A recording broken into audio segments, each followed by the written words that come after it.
জ্যোতিষ গণনা অনুযায়ী নতুন বছর 2026 সাল অনেকের জীবনে নিয়ে আসছে অভাবনীয় পরিবর্তন। গ্রহের রাশি পরিবর্তনের ফলে একাধিক রাশির জাতকদের ওপর ঝরবে ঐশ্বরিক আশীর্বাদ। এই বছর সূর্য, চন্দ্র, বুধ, শুক্র এবং মঙ্গল তাদের অবস্থান পরিবর্তন করবে। বছরের শেষে কেতু কর্কট রাশিতে এবং রাহু মকর রাশিতে প্রবেশ করবে।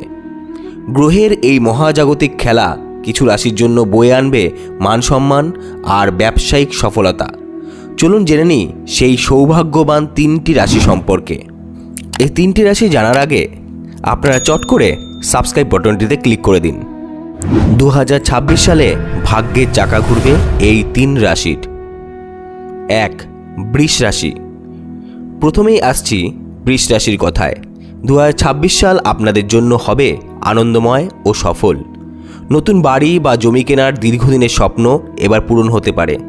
যারা চাকরি করছেন তাদের পদোন্নতির প্রবল সম্ভাবনা রয়েছে। ঋণ মুক্তি এবং ব্যবসায়িক উন্নতির জন্য এই বছরটি হবে আপনার জন্য আশীর্বাদ স্বরূপ। 2. কন্যা রাশি। তালিকায় দ্বিতীয় রাশি হল কন্যা রাশি। নতুন বছর আপনার জন্য নিয়ে আসবে নতুন আশা।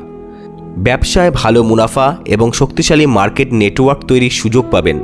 যারা প্রেম করছেন তাদের বিবাহ সম্পন্ন হওয়ার যোগ রয়েছে। এছাড়া পরীক্ষার্থীদের জন্য এই বছরটি সাফল্যের নতুন শিখর স্পর্শ করার সময়। 3. মকর রাশি। সবশেষে আসি মকর রাশির জাতকদের কথায়। আপনাদের কঠোর পরিশ্রমের পূর্ণ ফল দেবে 2026 সাল। বিশেষ করে আর্থিক বিনিয়োগ থেকে দারুণ লাভ পাবেন। দীর্ঘদিনের স্বাস্থ্য সমস্যা, বিশেষ করে মাথার যন্ত্রণা থেকে মুক্তি মিলবে। যারা সৃজনশীল কাজ করেন বা বিদেশে যেতে চান তাদের জন্য এই বছরটি হবে সাফল্যের মাইলফলক। আপনার রাশি কি এই তালিকায় আছে? আমাদের কমেন্ট করে জানান। আর আপনার প্রিয়জনদের সাথে ভিডিওটি শেয়ার করুন যাতে তারাও এই শুভ সংবাদ জানতে পারে। ধন্যবাদ।